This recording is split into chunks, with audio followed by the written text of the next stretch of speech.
Ini adalah kehidupan Chu Xingchen yang lalu. Ia bekerja sebagai programmer yang bertanggung jawab dan tidak pernah berpacaran selama hidupnya. Setelah terlahir di dunia ini, ia menjalani 18 tahun kehidupan bertani.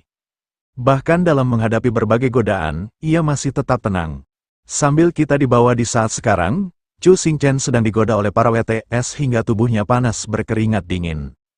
Tapi tiba-tiba muncullah sistem yang menyuruh ia untuk langsung gaspol, karena mereka sangat cantik-cantik.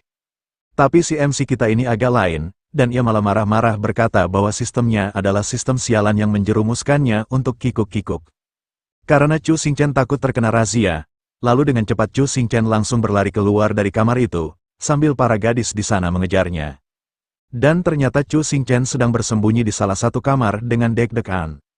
Tapi tiba-tiba ia dikagetkan oleh sistem yang berkata bahwa Chu Xingchen terlalu penakut, dan Chu Xingchen perlahan menjawab bahwa ia tidak tahan dengan godaan seperti itu. Lalu tiba-tiba ia pun marah sambil berkata bahwa kakek kacamata salah memindahkannya, karena tempat ini agak beda, dan sistem menjawab bahwa ini benar kota Jialan, dan tepatnya di distrik hiburan malam. Chu Xingchen menganggap bahwa para tetua itu benar-benar jahat. Tapi, tiba-tiba ia mendengar suara dari kamar samping yang berkata bahwa apakah benar penjahat itu bersembunyi di tempat ini. Lalu Chu Xingchen mengaktifkan mata emasnya dan bergumam bahwa suara orang di samping sangat familiar, sambil terlihat samar-samar wajah orang tua di samping. Dan Chu Xingchen bergumam mengingat-ingat bahwa Moran pernah memanggil orang tua itu Penatua Tao. Dan ternyata tebakan Chu Xingchen benar, bahwa itu adalah Penatua Tao. Dan dari depannya terdapat anak buahnya yang melapor berkata bahwa ia telah melacak sisa-sisa rubah Yan yang sedang menyamar dan berada di penginapan ini. Lalu Penatua Tao berkata rubah Yan yang bisa berubah-ubah dan licik, jadi sangat sulit menemukannya. Tapi Penatua Tao akan membantu menangkapnya dan akan mereka bawa kembali ke lembah pengobatan. Dan Chu Xingchen masing mendengarkan sambil ia penasaran dengan wujud rubah Yan yang mereka bicarakan. By the way, menurut kabar yang beredar klan rubah Yan telah tinggal di bagian barat benua Zhenzu selama hampir 1000 tahun. Bulu mereka sangat indah, jadi mereka menyebut diri mereka sebagai Yan yang berarti cantik. Mereka tidak pernah akur dengan manusia dan sering memicu konflik di perbatasan. 100 tahun yang lalu mereka dikepung oleh semua klan dewa dalam pertempuran melawan kejahatan. Sekarang mereka telah punah. Sambil terlihat Chu Xingchen yang terdiam dan sistem yang tak percaya kalau rubah Yan masih tersisa.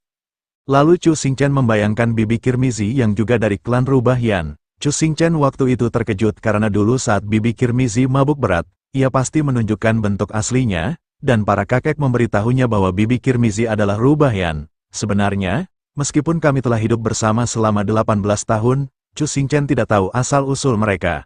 Mereka jarang membicarakan masa lalu mereka dan mereka selalu bungkam tentang hal itu. Sambil terlihat di saat ini Chu Xingchen yang terkejut mendengar seseorang mengetuk pintu akan memasuki kamar samping tempat Penatua Tao itu.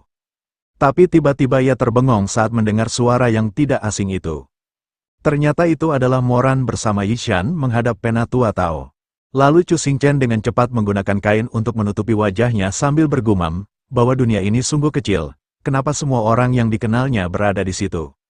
Dan itulah mengapa Chu Xingchen menutupi mukanya, agar mereka tidak mengenalinya.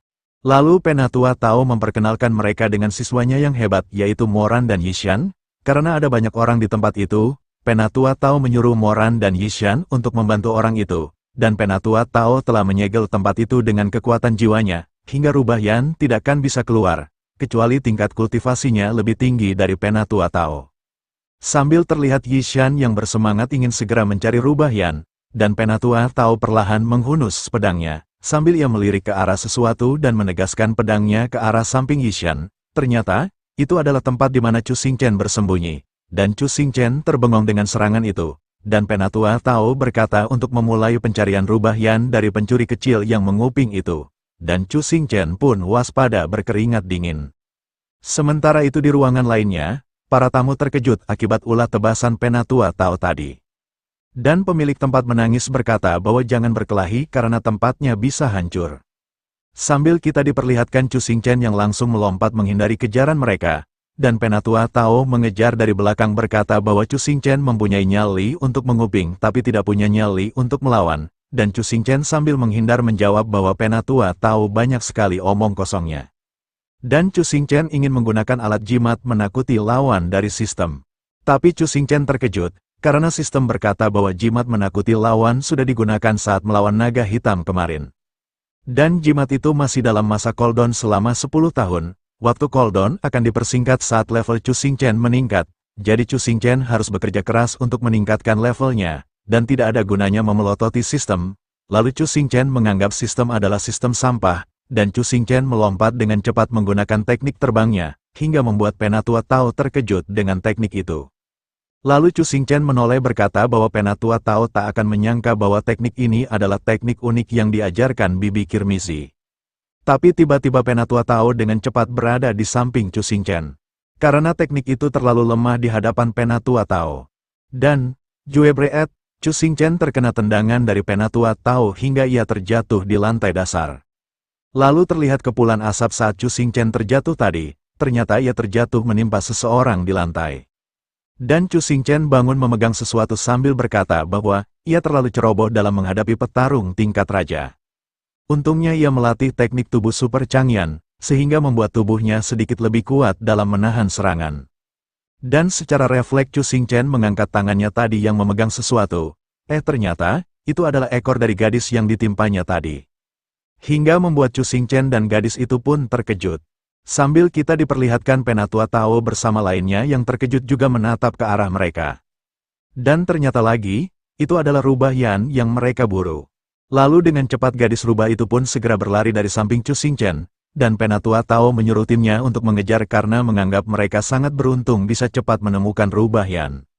Lalu Moran dengan cepat segera menyerang Chu Xingchen dan gadis rubah itu. Lalu Chu Xingchen berkata bahwa kenapa mereka mengejar dan menyerangnya. Padahal yang mereka cari adalah rubah Yan. Tapi tiba-tiba muncullah sistem yang malah memberikan misi peningkatan level, yaitu mendapatkan darah rubah Yan. Dan Chu Xingchen emosi berkata kenapa sistem tidak bilang dari tadi. Lalu sistem menjawab bahwa misi dihasilkan secara acak sesuai situasi dan sistem tidak bisa mengendalikannya. Dan Chu Xingchen berkata bisa-bisa suatu hari ia bisa terbunuh oleh misi sistem sialan itu. Sambil ia mengeluarkan bom asap di tangannya, lalu meledakannya di hadapan Moran, dan melompat melewati Moran menuju pintu di belakang Moran dan bersembunyi di kamar itu. Sambil ia membuka penutup wajahnya, dan mengeluarkan sebuah pil sambil bergumam bahwa ia tidak mampu bersaing dengan mereka dalam menangkap rubah Yan, dan ia tidak ingin wajahnya ketahuan mereka. Dan untunglah Bibi Kirmizi memberinya beberapa pil pengubah tubuh, sehingga ia dapat mengubah tubuh dan nafasnya setelah meminum pil itu. Dengan begitu Chu Xingchen bisa segera melarikan diri, sambil ia cepat-cepat menelan pil dan berharap berubah menjadi orang tua. Tapi tiba-tiba ia merasakan sakit di dadanya dan langsung melepas baju luarnya. Sambil Moran semakin mendekat ke arah kamar itu, dan, Jue Breet, Moran menendang pintu kamar hingga rusak. Chu Xingchen pun hanya terdiam berkeringat, lalu Moran menyuruh keluar dan jangan sembunyi. Dan Moran menoleh ke kiri bawah. Ternyata, Chu Xingchen malah berubah menjadi seorang gadis sambil Chu Xingchen ketakutan menatap Moran itu. Dan Moran juga terbengong menatap ke arah Chu Xingchen. Chu Xingchen bergumam, untungnya ia segera melepas baju luarnya dengan cepat. Dan berharap penyamarannya tidak ketahuan. Lalu Moran memanggil Chu Xingchen dengan sebutan Nona. Apakah Nona melihat pria berbaju biru? Aku melacak hawanya ke tempat ini, tapi hawanya tiba-tiba menghilang. Dan Chu Xingchen menjawab tidak melihatnya. Tapi Chu Xingchen baru sadar bahwa suaranya tidak bisa berubah. Moran pun permisi sambil meminta maaf karena telah mengganggu. Tapi Chu Xingchen malah berharap Moran jangan pergi, karena Chu Xingchen awalnya berencana untuk menyamar menjadi orang tua, lalu menyelinap ke tim mereka dan menunggu kesempatan untuk mendapatkan darah rubah Yan.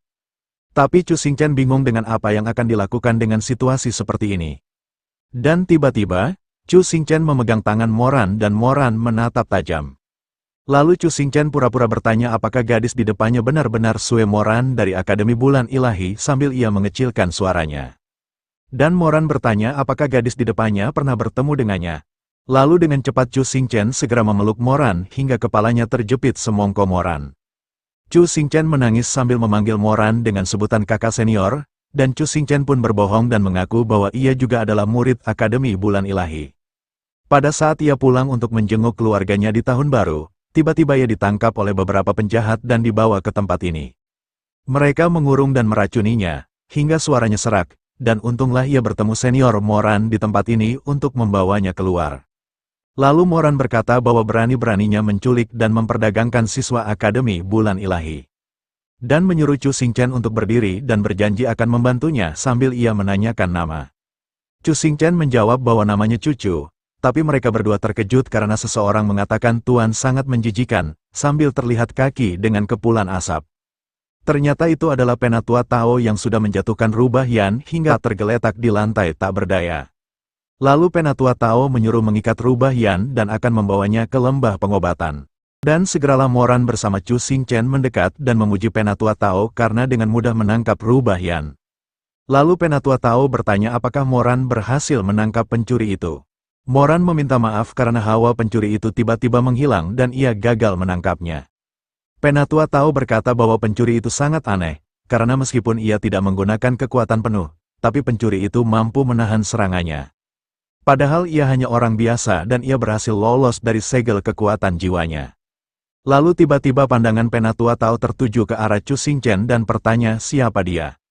Lalu Moran menjelaskan bahwa gadis ini juga murid Akademi Bulan Ilahi, dan dia diculik oleh beberapa penjahat.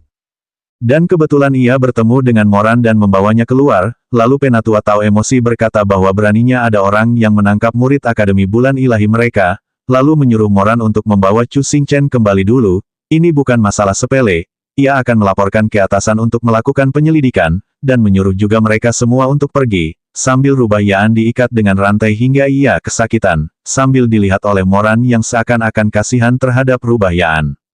Lalu beberapa saat kemudian kita diperlihatkan penginapan dan Moran menaruh pakaian ganti dan berkata bahwa Yishan akan mengantarmu kembali ke Akademi Bulan Ilahi besok, dan Chu Xingchen berkata kalau ia diantar kembali, terus bagaimana dengan senior? Moran menjawab bahwa ia akan mengawal Rubah Yan, dan jangan khawatir karena Yishan akan melindungimu. Dan tiba-tiba Chu Xingchen pura-pura sedih merangkul Moran sambil berkata bahwa ia tidak ingin ditinggalkan, karena ia takut pria. Lalu Chu Xingchen bergumam ia akan ketahuan kalau dibawa ke Akademi Bulan Ilahi. Dan ia akan mengawal Rubah Yan bersama mereka, sambil ia menggisok bagian bawah semongko Moran, dan Moran harus mengawal Rubah Yan. Chu Xingchen menangis keras berkata tidak ingin meninggalkan senior dan tetap ingin bersamanya. Hingga Moran lulu berkata, baiklah kalau begitu aku akan membawamu kembali besok. Dan Chu Xingchen tersenyum berterima kasih pada Moran, tapi ia pun bergumam, apa yang ia harus lakukan. Moran berkata bahwa sudah larut malam, mari kita beristirahat. Sambil Chu Xingchen bingung di sana, lalu ia bergumam, tunggu sebentar, tidak seharusnya seperti ini. Tapi tiba-tiba, Moran melepaskan bajunya hingga membuat Chu Xingchen menutupi matanya dengan jari, tapi masih tetap untuk melihat tubuh Moran, dan Moran melirik berkata, ada apa kau mendadak muncul? Kami tidak memesan kamar lebih dan tidurlah bersamaku malam ini. Kita kan sama-sama perempuan. Tidak apa-apa, aku akan mandi dulu. Sambil Chu Xingchen gemetar dan histeris bergumam, aku hanya terlihat seperti wanita, tapi aku pria sejati. Dan beberapa saat kemudian, terlihat Moran yang tertidur di samping Chu Xingchen yang masih terjaga. Chu Xingchen bergumam, plot twist macam apa ini? Lalu beberapa saat kemudian sampai tengah malam, Chu Xingchen masih belum bisa tidur, hingga ia berdoa supaya kuat imannya dan menjadi tenang. Chu Xingchen bergumam bahwa Moran bukan gadis berdada rata, dan tidak ada yang bisa membuatnya bersemangat. Apapun yang dilakukan gadis berdada besar, tidak akan mempengaruhi suasana hatinya. Dan ternyata, sejak tadi Moran memandangi Chu Xingchen sambil berkata kenapa tidak bisa tidur. Dan itu membuat Chu Xingchen terkejut menjawab, ah, kakak senior membuatnya takut. Lalu Moran berkata lagi, kenapa kau begitu takut? Aku tidak akan memakanmu. Chu Xingchen menjawab ia sedang memikirkan sesuatu, yaitu tentang Rubah Yan yang ternyata seorang gadis kecil. Sepertinya Rubah Yan tidak melakukan kejahatan. Lalu Moran bertanya apakah kau merasa kasihan pada Rubah Yan? Jangan kasihan pada mereka. Rubah Yan sering berpura-pura lemah dan mengambil keuntungan dari simpati manusia lalu berbalik menyakiti manusia. Tak terhitung manusia yang dihabisi oleh mereka. 100 tahun yang lalu, iblis jahat menyerang benua Zhenzu. Mereka berulang kali mengubah posisi mereka di antara klan dewa dan iblis. Mereka tidak layak menerima belas kasihan dari manusia. Jangan tertipu dengan penampilan luarnya, kau jangan berhati lembut. Sudahlah, jangan terlalu dipikirkan, kita masih harus melanjutkan perjalanan panjang besok, segeralah tidur. Sambil Moran langsung memejamkan matanya, dan terlihat aura berwarna ungu dari tangan Chu Xingchen. Ternyata ia menggenggam serbuk bius di tangannya, Chu Xinchen bergumam bahwa ia sudah mempersiapkannya sejak awal. Dengan level Moran saat ini, sudah cukup bagi Moran untuk tidur nyenyak dalam waktu yang lama. Sambil ia mengucapkan selamat tidur kepada Moran, lalu dengan cepat Chu Xinchen melaksanakan misinya melompat dari genteng ke genteng lainnya. Sampailah ia tepat di atas Yishan, lalu Chu Xinchen menggunakan serbuk biusnya pada Yishan hingga langsung tertidur di lantai. Sambil ia memandang Yishan, Chu Xinchen berkata, "Dasar sampah, apa gunanya ia menjaga di sini?" Lalu ia akan membuka pintu itu. Chu Xinchen terkejut karena Rubah Yan diikat oleh formasi taktis penahan iblis. Ia tidak heran penjagaan di pintu begitu lemah, karena formasi taktis penahan iblis ini akan membuat iblis menderita dan merasa tercabik-cabik sepanjang waktu. Rubah ini benar-benar menyedihkan. "Maaf adik kecil, aku butuh darahmu." Sambil ia mendekati Rubah Yan untuk mengambil darahnya. Tapi tiba-tiba Rubah Yan meliriknya lalu menangkap tangan Chu Xinchen hingga membuatnya terkejut. Di sana Rubah Yan meminta tolong pada Chu Xinchen yang dianggapnya seorang gadis. Sambil Chu Xinchen menarik-narik tangannya supaya terlepas. Dan Rubah Yan berkata lagi, memohon bahwa dia tidak boleh dibawa ke lembah pengobatan. Ia berjanji melakukan apapun asalkan Chu Xinchen melepaskannya. Dan dengan cepat Chu Xinchen membungkam mulut Rubah Yan untuk mengecilkan suaranya. Tapi, sistem mengagetkan Chu Xinchen sambil berkata, "Anda menerima perintah wanita, mohon selesaikan misi menyelamatkan Rubah Yan. Ayo jadikan dia wanitamu." Dan Chu Xinchen emosi dengan misi dari sistem itu. Lalu sistem berkata lagi bahwa protagonis harus punya banyak wanita. Rubah Yan berdada rata, sesuai kriteria yang Chu Xinchen cari. Sambil Chu Xinchen berkata, "Hehehe, benar juga, tidak, menyelamatkannya sangat merepotkan." Dan tiba-tiba ia disetrum sistem sambil berkata, "Kalau begitu silahkan nikmati sengatan listrik." Sambil Chu Xinchen dipandangi oleh Rubah Yan dengan bingung mengkhawatirkannya, sampai Chu Xinchen terjatuh. Tapi tiba-tiba ia memegang pundak Rubah Yan sambil berkata, "Baik, aku akan menyelamatkanmu. Sangat senang bisa membantumu." Walau dengan nada emosi terpaksa. By the way, nama Rubah Yan ini adalah Jiuxi yang sedang dalam pelarian. Lalu ia bercerita dari sudut pandangnya. Awalnya ia aman di kerumunan, tapi malah ditabrak pria sialan, yaitu Chu Xinchen, hingga identitas Rubah Yan terbongkar. Tepat ketika ia berada di jalan buntu, muncullah seorang wanita yang menyelinap diam-diam dan terlihat bodoh. Dalam kurung Chu Xinchen lagi, lalu Rubah Yan meneruskan ceritanya, "Gadis itu mungkin bukan salah satu komplotan dengan Akademi Bulan Ilahi, tapi aku bisa memanfaatkannya untuk membantuku melarikan diri. Tapi bukankah dia terlihat tidak normal?" Sambil ia melihat Chu Xinchen saat disetrum oleh sistem. "Lalu kita dibawa di saat sekarang?" Chu Xinchen berkata akan menyelamatkannya dengan ekspresi muka aneh, hingga Rubah Yan merasa Chu Xinchen akan membunuhnya. Lalu tiba-tiba Chu Xinchen memegang cincinnya sambil berkata bahwa dia akan menghancurkan formasi taktis penahan iblis dulu, baru bisa menyelamatkan Rubah Yan. Tapi Penatua Tao pasti akan mengetahuinya. Ini terlalu sulit baginya untuk membawa gadis rubah ini untuk melarikan diri di bawah pengawasan Raja Bela Diri. Dan ia hanya bisa mengandalkan cincin itu. Ternyata, Chu Xinchen mengeluarkan api yang mempunyai jirah dan tangan yang keluar dari cincinnya. Chu Xinchen berkata bahwa kakek perokok menyalurkan kekuatan jiwanya ke dalam boneka perang, yang dibangun di atas model Xingtian, ini bisa melawan musuh yang lebih kuat darinya. Tapi menjalankan boneka itu perlu menghabiskan kekuatan jiwa yang sangat besar. Dengan levelnya saat ini, masih sangat sulit untuk mengendalikannya. Harus menggunakan kristal jiwa terbaik untuk meningkatkan kekuatan. Sambil ia akan memberikan kristal pada boneka itu, Chu Xinchen berkata bahwa itu adalah kristal jiwa terbaik, dan sebuah tambang kristal paling banyak, hanya bisa menghasilkan 5 buah kristal seperti itu. Dan Chu Xinchen tidak rela untuk memakainya. Sambil ia melepaskan kristal itu dan langsung menyatu dengan boneka, Chu Xinchen berkata, "Akan membawaku mendekati Raja Bela Diri, boneka perang, segeralah hancurkan formasi taktis penahan iblis." Dan dengan cepat tangan boneka itu mengarah ke Rubah Yan dan menghancurkan formasi itu, lalu mengangkat Rubah Yan bersama Chu Xinchen. Tapi tiba-tiba dari atas genteng terdapat sesuatu yang janggal. Ternyata itu adalah Penatua Tao yang menggunakan pedangnya. Dan ia bertanya siapa di sana, kenapa menghancurkan formasi taktisnya. Dan dari dalam, Chu Xinchen terbengong bergumam bahwa Penatua Tao cepat sekali datangnya. Lalu ia menyuruh Rubah Yan untuk memeluk boneka perang dengan erat, dan Chu Xinchen akan mengantarnya keluar dulu. Dan dengan cepat boneka itu segera meluncur ke atas. Tapi tiba-tiba boneka itu ditahan lagi oleh formasi Penatua Tao sambil berkata, "Mau lari kemana kau?"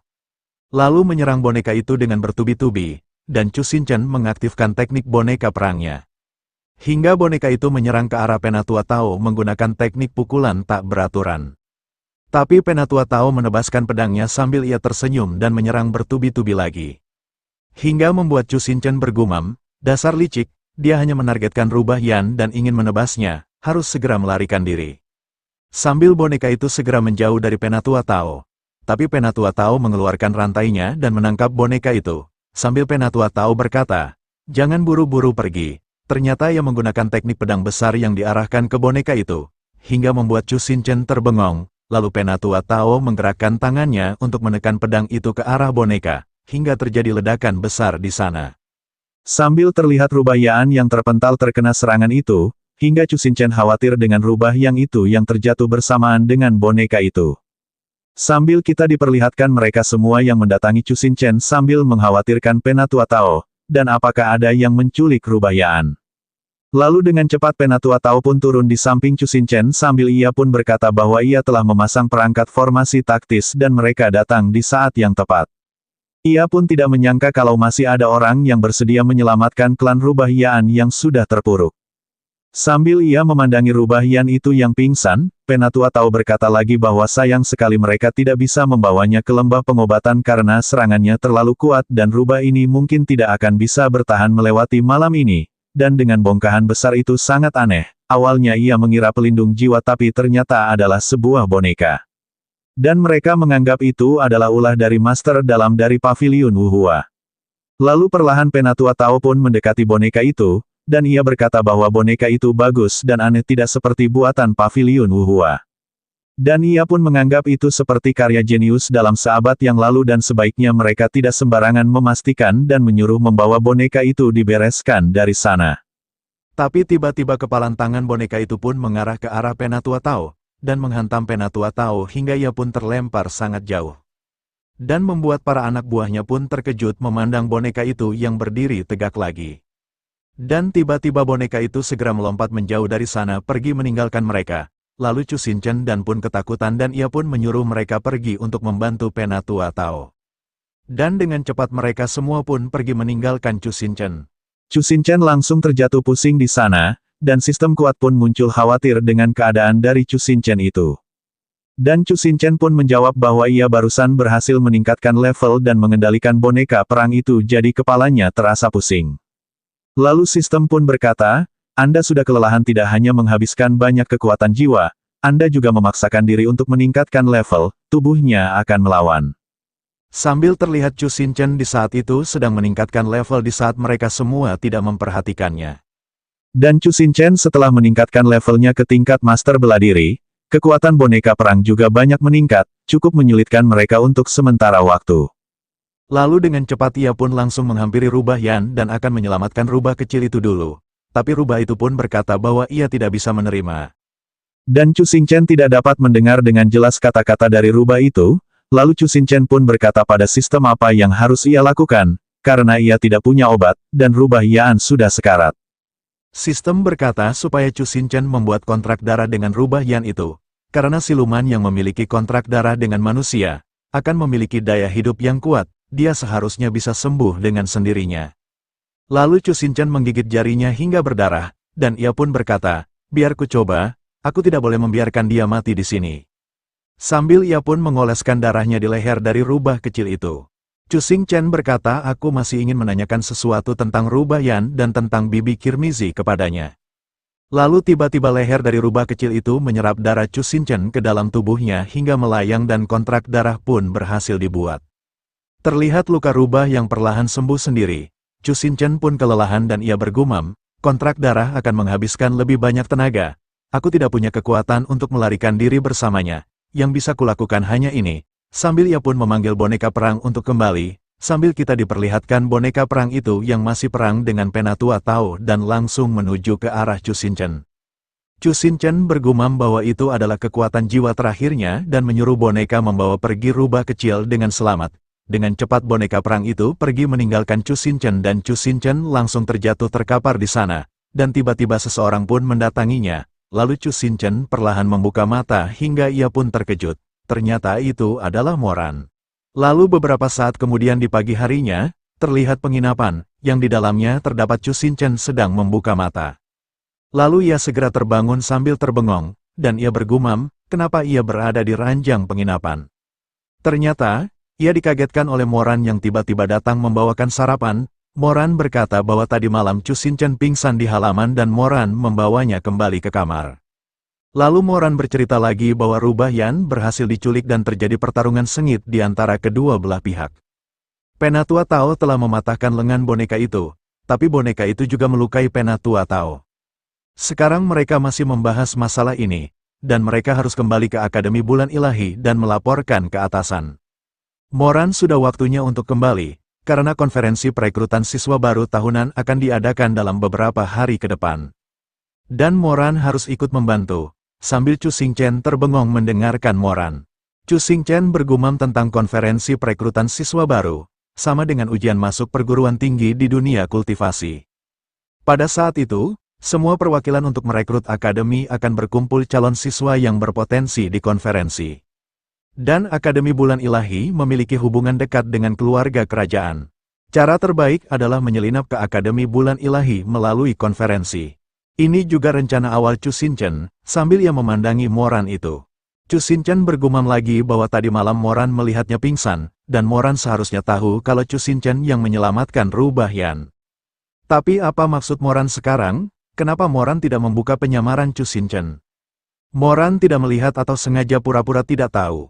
Tapi Chu Xinchen tidak mempedulikan itu karena sebentar lagi ia akan segera pergi.